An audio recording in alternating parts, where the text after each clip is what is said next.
कहानी की शुरुआत 1977 में मिडल ईस्ट की एक इमारत से होती है, जहां हैरी एक आदमी से पूछताछ कर रहा था कि तभी उसकी नजर उस आदमी के मुंह में मौजूद एक पिन पर पड़ी, जिसे देखते ही ली ने अपने साथियों की जान बचाने के लिए खुद उस आदमी के ऊपर छलांग मार दी, जिसके बाद एक जोरदार धमाका हुआ जिसमें ली की जान चली गई। अपने साथी की इस बहादुरी से हैरी, मर्लिन और लैंसलॉट बहुत ज्यादा प्रभावित थे। इसके बाद हैरी लंदन में ली की विधवा बीवी मिचेल से मिलने उसके घर गया, जहाँ उसने मिचेल को एक खास मेडल दिया जिसके पीछे कुछ नंबर लिखे हुए थे, जिनका इस्तेमाल वो कभी भी मदद मांगने के लिए कर सकती है। पर मिचेल ने इस मेडल को लेने से साफ इनकार कर दिया, जिसके बाद हैरी ने वो मेडल ली के बेटे एग्जी को दे दिया कि हो सकता है कभी उसे इसकी जरूरत पड़ जाए। खैर, इसके 17 साल बाद अर्जेंटीना में प्रोफेसर आर्नोल्ड को कुछ लोगों ने बंधक बना लिया था, जो अब अपने बॉस के आने का इंतजार कर रहे थे कि तभी उन्हें दरवाजे पर एक दस्तक सुनाई दी, और जैसे ही एक आदमी ने दरवाजा खोला तो उसके सामने लैंसलॉट खड़ा था,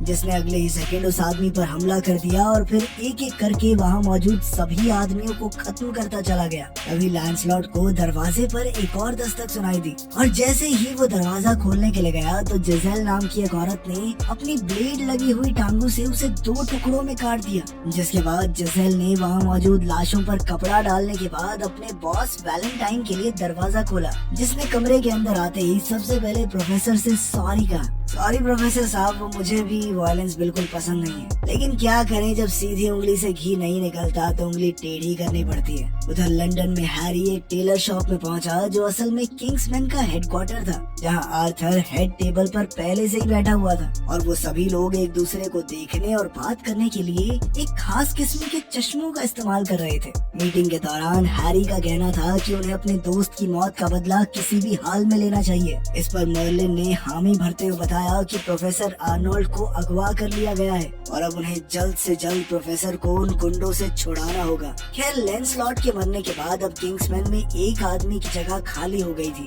जिस पर हैरी ने कहा कि मैं किसी को जानता हूँ जो ये जगह ले सकता है। उधर अब तक एग्जी भी काफी बड़ा हो चुका था, और अब वो अपनी माँ मिचेल और उसके नए पति डीन के साथ एक छोटे से घर में रहता था। लेकिन डीन और एग्जी का रिश्ता कुछ खास अच्छा नहीं था, और उन दोनों में अक्सर बहस चलती रहती। हर बार की तरह डीन से बहस करने के बाद एग्जी अपने दोस्तों के साथ शराब पीने के लिए एक बार में पहुंचा, लेकिन इस बार डीन ने अपने एक दोस्त रॉटवाइलर और दूसरे साथियों को एग्जी को पीटने के लिए कहा, जिसके बाद रॉटवाइलर और उसके साथियों ने एग्जी को परेशान करना शुरू कर दिया। पर इस बहस के बीच एग्जी ने किसी तरह से रॉटवाइलर की गाड़ी की चाबी उठा ली, जिसके बाद उसने बाहर जाते ही उसकी गाड़ी को पागलों की तरह घुमाना शुरू कर दिया। और जैसे ही रॉटवाइलर को इसके बारे में पता चला तो उसने डीन को खबर देने के लिए तुरंत ही उसे फोन किया, पर तब तक पुलिस ने भी एग्जी का पीछा करना शुरू कर दिया था, जिनसे बचने के चक्कर में एग्जी गाड़ी को रिवर्स गियर में भगा रहा था। लेकिन इसी चक्कर में उसने गलती से गाड़ी को ठोक दिया, लेकिन इसके बावजूद वो रुका नहीं और उसने एक बार फिर भागने की कोशिश की, जिसके चलते इस बार तो उसने पुलिस की गाड़ी को ही टक्कर मार दी। जिसके बाद उसे पकड़कर पुलिस स्टेशन ले जाया गया, जहाँ एक डिटेक्टिव उससे पूछताछ करने की पूरी कोशिश कर रहा था, पर एग्जी कुछ भी बताने को तैयार नहीं था। तभी अचानक से एग्जी को उस मेडल के बारे में याद आया, और उसने तुरंत ही मेडल के पीछे लिखे हुए नंबर पर फोन किया। लेकिन फोन जिस औरत ने उठाया उसने बिना उसकी पूरी बात सुने ही फोन काट दिया। एग्जी को एक बार के लगा कि इतने समय से मेडल लेके घूम रहा था, पागल ही हूँ मैं। लेकिन अगले ही सेकंड पुलिस स्टेशन में एक फोन आया, जिसके बाद एग्जी को तुरंत ही आजाद कर दिया गया। और जैसे ही वो पुलिस स्टेशन से बाहर निकला तो उसकी मुलाकात हैरी से हुई, जो पहले से वहाँ उसका इंतजार कर रहा था। इसके बाद वो दोनों आराम से बातचीत करने के लिए एक बार में गए, जहाँ हैरी ने एग्जी को उसके पिता की बहादुरी के बारे में बताया कि कैसे ली ने उसकी जान बचाई थी। और वहीं दूसरी तरफ एग्जी अपनी पढ़ाई छोड़कर छोटी मोटी चोरी चकारी में लगा हुआ है। तभी डीन के कुछ आदमी एग्जी को पीटने के लिए वहाँ पहुँच गए, और उन्होंने हैरी को बुढ़ाऊ कहते हुए वहाँ से जाने को कहा। जिसके बाद हैरी तुरंत ही दरवाजे की तरफ बढ़ा, और उसने वहाँ से जाने की बजाय अचानक दरवाजे को लॉक करके उन गुंडों को पीटना शुरू कर दिया। और हैरी के अकेला होने के बावजूद भी वो गुंडे उसके सामने कुछ देर तक भी नहीं टिक पाए। खैर उन सबको पीटने के बाद हैरी ने बारटेंडर की याददाश्त मिटाने के लिए उसके गले में बेहोशी का डांट भी मार दिया। और जैसे ही वो एग्जी की तरफ मुड़ा तो एग्जी ने तुरंत ही कहा कि मैं किसी को कुछ नहीं बताऊंगा, मुझे मत बेहोश करना, जिसे सुनकर हैरी काफी खुश हुआ और उसने जाने से पहले एग्जी को शाबाशी भी दी। उधर न्यूज पर वैलेंटाइन अपनी जिंदगी पर बनी हुई एक फिल्म के बारे में बात कर रहा था और इधर जैसे ही एग्जी वापस अपने घर पहुंचा तो डीन ने उसे बुरी तरह पीटना शुरू कर दिया और अब वो किसी भी हाल में उस बूढ़े आदमी के बारे में जानना चाहता था जिसने उसके आदमियों को पीटा था, लेकिन एग्जी कुछ भी बताने को तैयार नहीं था। वहीं दूसरी तरफ एग्जी की पीठ पर लगे एक माइक के जरिए हैरी सब कुछ सुन रहा था और जब ये बात काफी ज्यादा बढ़ गई तो उसने बीच में आकर डीन को जान से मारने की धमकी देते हुए एग्जी को छोड़ने को कहा। और जैसे ही एग्जी वहाँ से निकला तो बाहर पहले ही कुछ गुंडे उसका इंतजार कर रहे थे, जिनसे बचने के लिए एग्जी ने दीवारों को टापना शुरू कर दिया और वो मस्त पार्कोर करते हुए वहाँ से बाल बाल बचकर एक टेलर शॉप में पहुँचा जहाँ हैरी पहले से उसका इंतजार कर रहा था।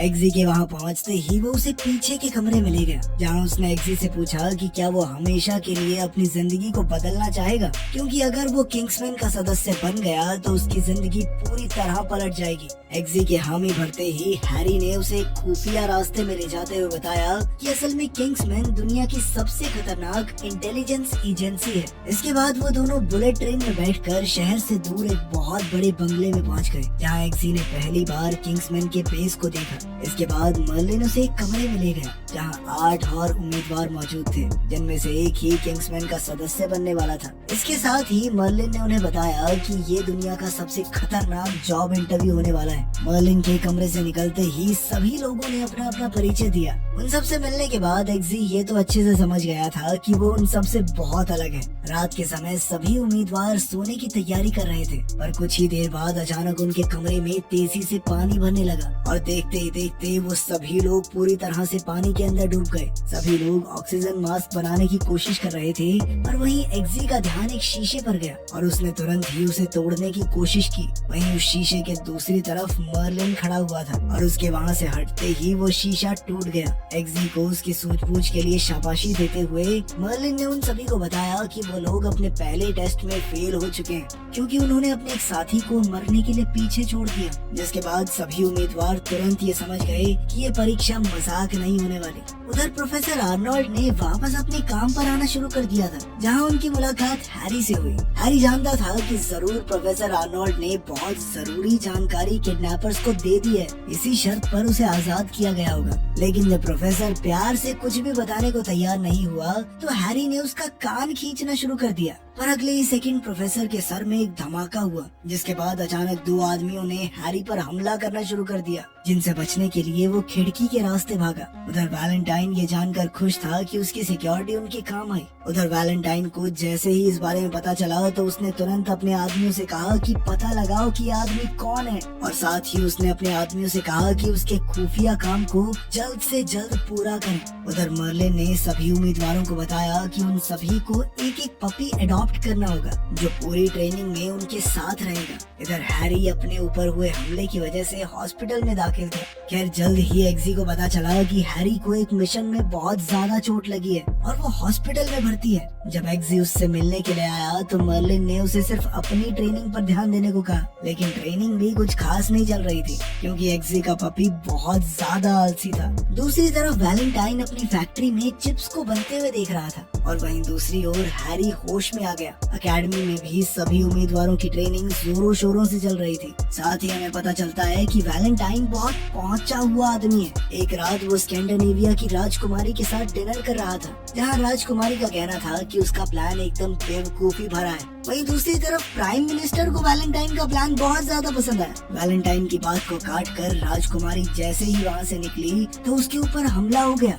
जिससे बचना उसके लिए नामुमकिन था। वहीं दूसरी तरफ प्राइम मिनिस्टर ने अपने कान के पास चिप डलवा ली, जिसके बाद वैलेंटाइन ने उसे प्रोजेक्ट का हिस्सा बनने के लिए मुबारकबाद दी। इधर हैरी अब पूरी तरह से ठीक हो गया था और उसने एग्जी को टॉप 6 में पहुंचने के लिए बधाई दी। तभी मर्लिन ने उन्हें एक वीडियो दिखाते हुए बताया कि असल में प्रोफेसर की मौत एक इम्प्लांटेड चिप से हुई थी जो वैलेंटाइन ने उसके कान के पास लगाई थी। और ये बात सुनते ही एग्जी ने उन दोनों को एक खबर के बारे में बताया जो उसने कुछ दिन पहले टीवी पर देखी थी। असल में वैलेंटाइन पूरी दुनिया में अपने सिम फ्री में बांट रहा था जिनके अंदर फ्री इंटरनेट चलेगा। वैलेंटाइन का पता नहीं, हमें तो अंबानी ने बांटे थे। ये खबर सुनने के बाद अब हैरी एक बार वैलेंटाइन से मिलना चाहता था जिसकी जिम्मेदारी मर्लिन को दी गई। खैर अगले दिन टॉप 6 कंटेस्टेंट्स का एक काफी खतरनाक टेस्ट था जिसमें उन सभी को आसमान से कूदकर एक पर्टिकुलर टारगेट पर लैंड होना था और ये सब कुछ उन्हें रेडार से बचते हुए करना होगा। इशारा मिलते ही वो सभी लोग बिना कुछ सोचे कूद गए पर रॉक्सी एक बार के लिए घबरा गई, लेकिन इसके बावजूद उसने एग्जी को फॉलो करने का फैसला किया। आसमान के बीचों बीच मर्लिन ने उन्हें बताया कि उनमें से एक के बैग में पैराशूट है ही नहीं और ये खबर मिलते ही एग्जी ने उन सभी को जोड़ियां बनाने को कहा,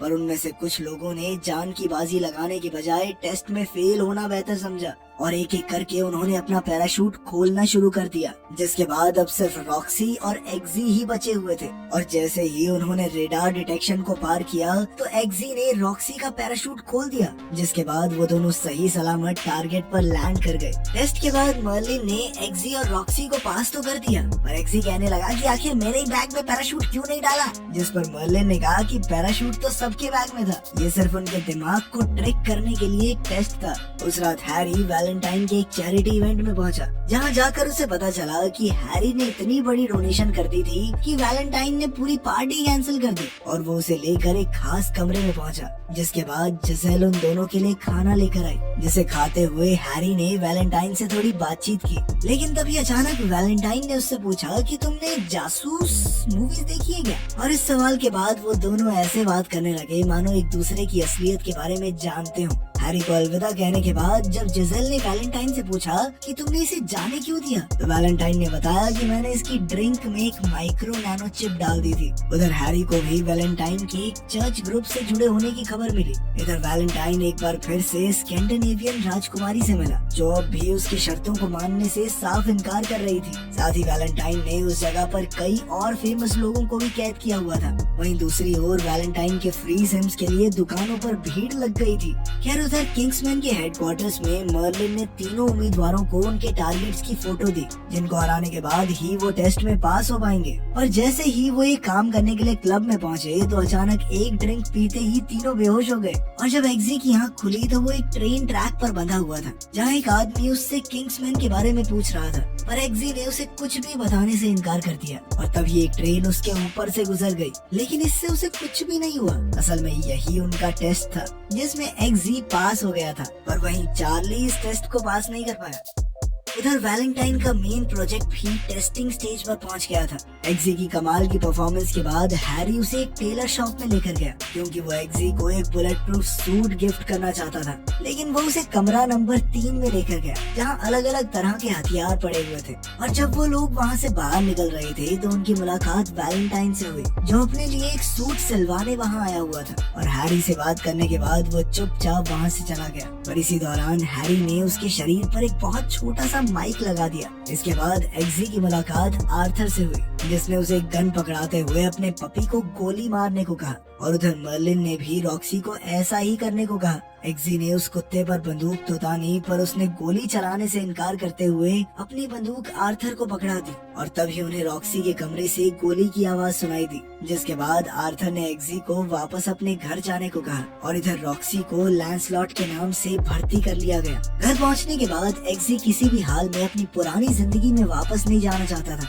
और तभी उसकी मुलाकात अपनी माँ से हुई जिनकी आंख के पास एक चोट का निशान था और अब एग्जी ये और नहीं झेलने वाला था और इसीलिए वो डीन से सीधे तौर पर लड़ने पहुंचा। पर जैसे ही डीन ने अपने आदमियों को अंदर भेजा तभी अचानक एग्जी की गाड़ी अपने आप चलकर हैरी के पास चली आई। हैरी ने एग्जी को ट्रिगर न दबाने के लिए काफी देर तक डांटा, लेकिन फिर बाद में बताया कि ये भी आखिरी टेस्ट था। इन सभी टेस्ट्स के दौरान जितने भी लोगों की जान गई थी वो असल में मरे नहीं थे, असल में वो सभी लोग जिंदा थे। तभी मर्लिन ने हैरी के साथ संपर्क करते हुए उसे वैलेंटाइन की बातें सुनाई जहां वो किसी को बता रहा था कि अब उनके सिम पूरी दुनिया में फैल चुके हैं और अगर उनके चर्च ट्रायल सही रहे तो वो लोग प्लान को लॉन्च कर देंगे। ये बात सुनते ही हैरी तुरंत उस चर्च ग्रुप को चेक करने निकल गया गया जिसके बारे में उसे पता चला था। वहाँ बैस्टर जोर जोर से चिल्लाकर अमेरिकी सरकार के लिए अपनी नफरत बयां कर रहा था और तभी वैलेंटाइन ने 1000 फीट दूर बैठकर अपने सिम्स के जरिए प्रोग्राम लॉन्च कर दिया, जिसके तुरंत बाद एक औरत ने हैरी पर चिल्लाना शुरू कर दिया और हैरी ने भी तुरंत उसे गोली मार दी। इसके बाद चर्च के अंदर एक युद्ध शुरू हो गया जहाँ लोग हैरी को मारना चाह रहे थे और ये इतना आसान नहीं था और हैरी एक जंगली जानवर की तरह सबको मार रहा था। मर्लिन चाहकर भी उसे रोक नहीं पाया और वहीं वैलेंटाइन किसी भी हाल में हैरी को खत्म करना चाहता था, लेकिन इस सब के बावजूद भी हैरी उस चर्च से जिंदा बाहर निकलने वाला इकलौता इंसान बना। ये देखकर एग्जी और मर्लिन दोनों ही हैरान थे। जैसे ही हैरी चर्च से बाहर निकला तो उसका स्वागत वैलेंटाइन ने अपने 2 गनर्स के साथ किया, जहां उसने बताया कि असल में उसके सिम लोगों के अंदर गुस्सा ट्रिगर करते हैं, जिसके जरिए वो चारों तरफ तबाही मचा सकता है। इसके बाद वैलेंटाइन ने दोबारा से जासूसों वाली मूवीज के बारे में बात करना शुरू कर दिया कि कैसे जासूस आखिर में हमेशा जिंदा बच जाता है, लेकिन इस बार ऐसा नहीं होगा और अगले ही सेकंड उसने हैरी को गोली मार दी। किसी को भी इस बात पर विश्वास नहीं हो रहा था। वहीं हेडक्वार्टर्स में मर्लिन और एग्जी दोनों हैरी की मौत से बहुत ज्यादा दुखी थे। एग्जी को अभी भी हैरी की आवाज सुनाई दे रही थी और इसीलिए वो आर्थर से मिलने के लिए पहुंचा। आर्थर ने उसे बताया कि उनके पास अब वैलेंटाइन का बयान आ चुका है, जिसकी मदद से अब पुलिस को पुख्ता सबूत मिल चुका है। यहाँ से आगे की कार्रवाई वो करेंगे। इसके बाद आर्थर ने एग्जी को एक ड्रिंक पीने के लिए बैठाया और इसी दौरान एग्जी की नजर आर्थर के गले पर पड़ी, जहाँ वही चिप इम्प्लांट वाला निशान मौजूद था और ये देखते ही एग्जी ने आर्थर का ध्यान भटका दिया, जिसके बाद उन दोनों ने अपनी ड्रिंक पी। जैसे ही एग्जी ने अपना ग्लास खत्म किया तो आर्थर ने उसे बताया कि उसकी ड्रिंक में जहर मिला हुआ था। अब उसके पास सिर्फ 2 रास्ते थे, या तो वो वैलेंटाइन के प्रोजेक्ट का हिस्सा बन जाए या फिर भगवान के प्रोजेक्ट का। आर्थर के मुताबिक धरती अपने अंदर रह रहे वायरस को खत्म करना चाहती है, जो कोई और नहीं बल्कि इंसान ही थे। और वैलेंटाइन के मुताबिक अगर धरती को तबाह होने से कोई बचा सकता है तो वो होगा इंसानों का खात्मा। लेकिन उसका ये सारा भाषण सुनने के बाद भी एग्जी उसके साथ जुड़ने के लिए तैयार नहीं हुआ, जिसके बाद आर्थर ने जहर को एक्टिवेट कर दिया, जिसका असर एग्जी के ऊपर नहीं बल्कि आर्थर के ऊपर ही हुआ, क्योंकि एग्जी ने दोनों ड्रिंक्स को बदल दिया था। आर्थर के मरते ही एग्जी ने तुरंत उसके गले में लगी हुई चिप को निकाल लिया। उधर पूरी दुनिया के सिम एक्टिवेट होने में अब सिर्फ 6 घंटे बचे हुए थे और जैसे ही मर्लिन को आर्थर के बारे में पता चला तो उसने इस मिशन को रॉक्सी और एग्जी के साथ ही करने का फैसला किया, जिसके बाद वो लोग एक प्राइवेट प्लेन में सवार हो गए, जहां मर्लिन ने उन्हें बताया कि उन्हें सबसे पहले वैलेंटाइन की एक सैटेलाइट को तबाह करना पड़ेगा ताकि मर्लिन को मेन सिस्टम में घुसकर उसे बंद करने का समय मिल सके। सैटेलाइट को तबाह करने का काम रॉक्सी को दिया गया, जिसे एटमॉस्फेयर में पहुंचते ही सैटेलाइट पर हमला करना था। रॉक्सी को छोड़ने के बाद अब एग्जी को आर्थर के इनविटेशन का इस्तेमाल करना था। उधर वैलेंटाइन सभी को एक मोटिवेशनल स्पीच दे रहा था कि कैसे आज उन्हें मरने वाले लोगों का जश्न मनाना है। इधर एग्जी हैरी का दिया हुआ सूट पहनकर पूरी तरह तैयार था। सेफ हाउस के पास पहुंचते ही उन्हें लैंड करने की अनुमति मिल गई और तब तक एग्जी ने आने वाले खतरे को भी भांप लिया था। लैंड होने के बाद मर्लिन प्लेन को एक बेस में ले गया, जहाँ प्लेन से उतरने के बाद एग्जी ने आर्थर का इनविटेशन कार्ड दिखाया, जिसके बाद उन्हें मेन हॉल में ले जाया गया। अब बस 18 मिनट बचे हुए थे और इसीलिए उसे जल्द से जल्द कंट्रोल रूम में पहुंचना था। वहीं रॉक्सी लगभग मिसाइल फायर करने ही वाली थी, तभी एग्जी ने स्कैंडिनेवियन प्राइम मिनिस्टर को बेहोश करके मर्लिन को एक्सेस दिला दिया। लेकिन मिसाइल फायर करने से पहले ही रॉक्सी का बलून फट गया और इधर चार्ली ने भी एग्जी को पकड़कर वैलेंटाइन को बता दिया, पर तभी एग्जी ने उसे बिजली का झटका देकर वहीं गिरा लिया और वहीं दूसरा बलून फटने से पहले रॉक्सी ने मिसाइल को फायर कर दिया। इस सब के चलते वैलेंटाइन ने टाइमर को 16 मिनट से 2 मिनट में बदल दिया। इधर मर्लिन प्लेन को तैयार करते हुए एग्जी को निकलने का रास्ता बता रहा था। एग्जी प्लेन की तरफ बढ़ता हुआ तेजी से लोगों को मार रहा था, क्योंकि अब उनके पास सिर्फ 1 ही मिनट बचा था। उधर रॉक्सी भी तेजी से धरती की तरफ बढ़ रही थी और तभी अचानक मिसाइल जाकर सीधा सैटेलाइट से टकरा गई, जिसके चलते काउंटडाउन ही बंद हो गया। तभी मर्लिन की नजर एक बायोमेट्रिक लॉक पर पड़ी, जिसके बाद उसने एग्जी को कई सारी बंदूकों का ऑप्शन देते हुए कहा कि किसी भी हाल में वैलेंटाइन के हाथ उसके कंप्यूटर को ना छुएं। एग्जी ने तुरंत ही एक अम्ब्रेला गन उठाई और बाहर आते ही सभी सैनिकों को मारना शुरू कर दिया। उधर वैलेंटाइन अपनी दोस्त से सैटेलाइट का जुगाड़ करने में लगा हुआ था। इधर एग्जी बेचारा बहुत सारे लोगों से एक साथ लड़ रहा था। वहाँ इतने ज्यादा सोल्जर्स थे कि उन्होंने एक बार के लिए तो एक्सी को हर तरफ से घेर लिया। तभी एक्सी ने रॉक्सी से कहा कि अगर मैं आज ना बच सका तो मेरी माँ मिचेल को मेरे सौतेले बाप से बचा लेना। साथ ही उसने मर्लिन को सैनिकों की चिप्स एक्टिवेट करने को कहा और इसके कुछ ही सेकंड बाद अचानक सभी सैनिक और हॉल में मौजूद लोग अपने आप मरने लग गए। दरअसल मर्लिन ने वैलेंटाइन की चिप्स का इस्तेमाल करके उसके गार्ड्स को मार दिया था और वैलेंटाइन ने अपने अंदर कोई चिप नहीं डाली थी और उसका कहना था कि तुम कुछ भी कर लो, मुझे रोक नहीं पाओगे। और इतना कहते ही वैलेंटाइन ने अपने सिस्टम को एक्टिवेट कर दिया, जिसके बाद पूरी दुनिया में उसके सिम एक्टिवेट हो गए और लोगों ने एक दूसरे को पागलों की तरह मारना शुरू कर दिया। एक्सी ने तुरंत ही कंट्रोल रूम में जाकर फायर करना शुरू कर दिया, जिससे सिम एक्टिवेशन कुछ देर के लिए रुक गई। और तभी एक्सी को खत्म करने के लिए जिजेल सामने आई। उन दोनों ने एक दूसरे पर बेरहमी से हमले करने शुरू कर दिए, जबकि वैलेंटाइन इस मौके का फायदा उठाकर दोबारा सिम एक्टिवेशन शुरू करने लगा,